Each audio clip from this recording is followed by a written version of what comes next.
साक्षी बेटा,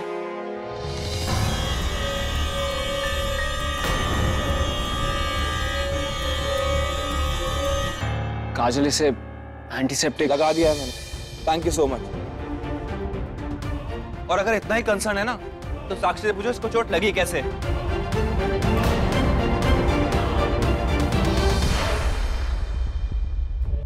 साक्षी बेटा, आप किसी से मत डरो, बताओ क्या हुआ था आपके साथ।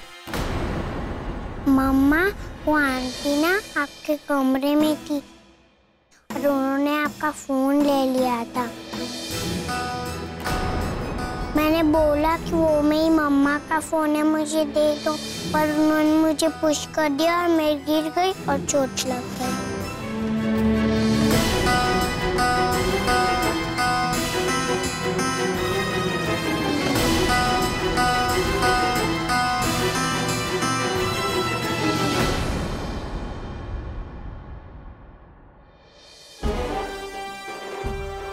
भाई साहब, आप लोग आज रात यहीं रुक जाइए, कल सवेरे चले जाना। जान लिया सबने सच, मिल गई तसल्ली। अब ये भी जान लीजिए कि कामिनी आंटी ने ऐसा क्यों किया। लाइए कामिनी आंटी, फोन लाइए काजल का। आखिर सबको पता चले कि इस फोन में ऐसा क्या है जो आप इसको हमारे कमरे से चुरा के भाग रही थी। ओए, चुरा के मतलब? तेरी हिम्मत कैसे हुई मुझे चोर बोलने की? अभी तेरा डाले 2 घंटे नहीं हुए हैं और तू गेस्ट रूम को अपना कमरा समझने लगा। इंसान को अपनी औकात में रह के सपने देखने चाहिए। और जानकी ने ना एक रात बिताने की परमिशन दी है, घर तेरे नाम नहीं किया है। और वैसे भी दूसरों की चीजों को अपना बनाना वो जो तेरी पुरानी फितरत है ना। बोलिए और झूठ बोलिए, एक झूठ को बचाने के लिए 100 झूठ बोलिए। झूठ मैं नहीं, झूठ वो बोल रही है। देखो अच्छी भली तो खड़ी है। नहीं मम्मा, मैं झूठ नहीं बोल रही, मैं तो खुद करूँ ना। देखो फिर झूठ बोल रही है। इसी ने अक्षय से झूठ बोला कि मैंने इसको धक्का दिया है, जबकि ये खुद अपना बैलेंस खो बैठी और गिर गई। पर दोष बेटी का नहीं है। अब जैसा बाप होगा वैसे तो बेटी होगी ना। कामिनी आंटी प्लीज चुप हो जाइए, बहुत हो गया। क्या प्लीज प्लीज प्लीज लगा रखा है? और क्यों चुप हो जाऊं मैं? झूठ बोलना, धोखा देना तेरी फितरत है। तभी तो 5 साल पहले तुझे इस घर से निकाल के बाहर फेंक दिया था। भूल गया? भूला कुछ नहीं हूँ, सब अच्छे से याद है मुझे। और आपकी हिम्मत कैसे है मुझ पे इल्जाम लगाने की?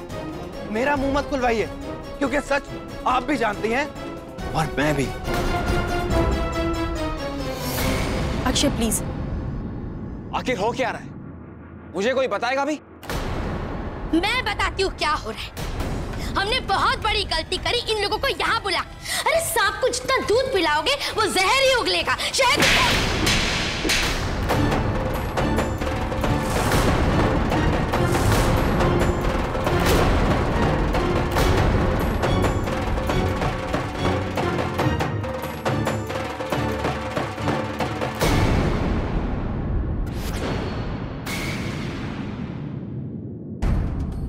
क्या तमाशा लगा रखा है कामिनी?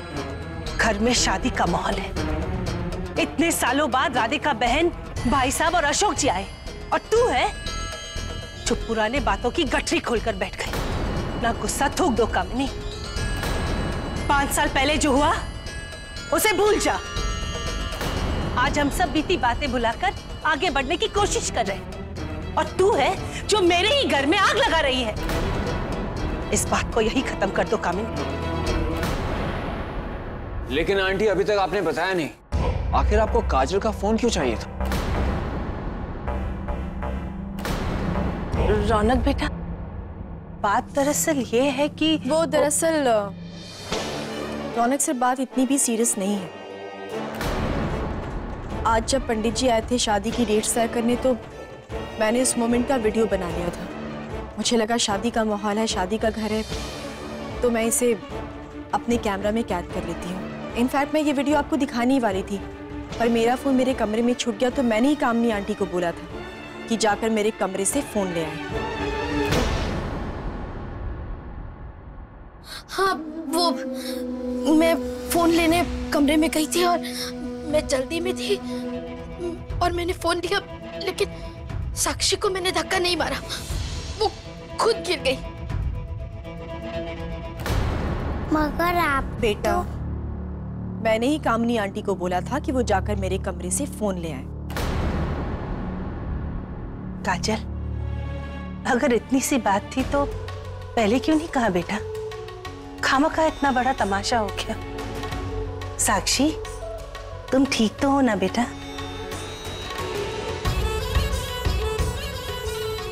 देखो कामिनी, इस होने वाली शादी के लिए ही सही, पर अब हम सब एक परिवार हैं।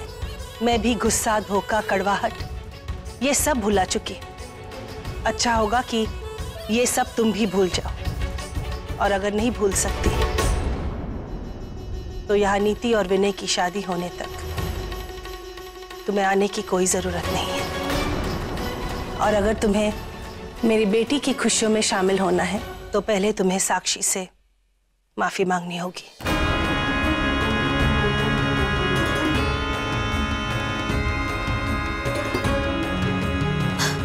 मुझे माफ कर दो, मैं चोट नहीं पहुंचाना चाहती थी।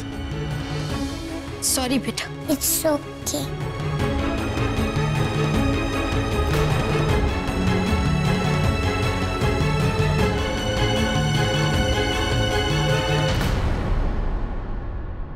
बेटा, तुमने दवाई खाई?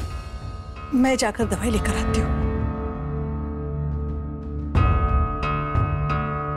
पापा के पास आ जाओ।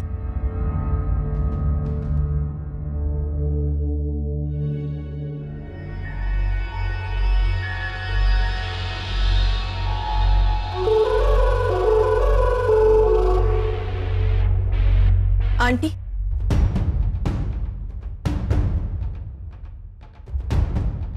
मेरा फोन आपके हाथ में है।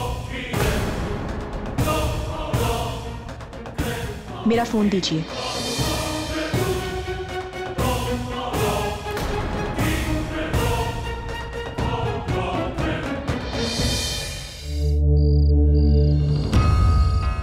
मॉम प्लीज स्टॉप क्राइंग ना।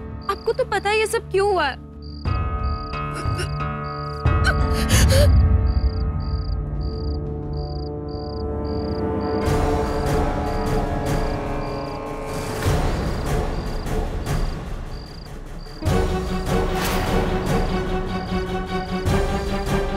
मुनमुन, तू जा।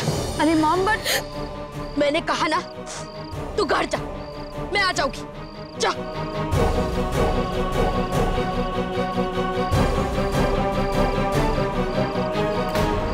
मुझे माफ कर दे कामिनी।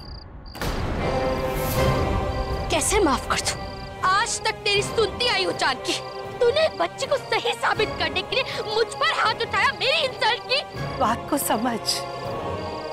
अगर मैं ये नहीं करती तो अक्षय रौनक के सामने सब सच उगल देता, तब क्या होता? चीखते चिल्लाते गुस्सा करती, लेकिन हाथ उठाने की क्या जरूरत थी? मुझे जो सही लगा मैंने बस वही किया। मुझे माफ कर दे कामिनी, गलती हो गई।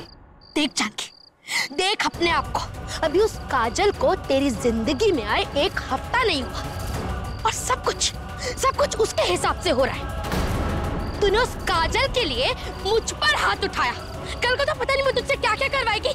थप्पड़ मेरे गाल पर लगा है, लेकिन उस थप्पड़ की गूंज कहीं तेरे और रौनक के रिश्ते को कमजोर ना कर दे। मैं तो चली जाऊंगी, लेकिन मेरी एक बात पे गौर करना चाहती। कहीं इनसे रिश्ता जोड़कर और इनको अपने घर में रहने की रजामंदी देकर तूने बहुत बड़ी भूल तो नहीं कर दी? कहीं ऐसा ना हो कि तेरे घर में शादी नीति की हो रही हो पर गृह प्रवेश उस काजल का हो। अगर ऐसा हुआ ना जानकी, तो तुझे बहुत बड़ी कीमत चुकानी पड़ेगी, और वो कीमत कोई और नहीं, तेरा बेटा रौनक होगा।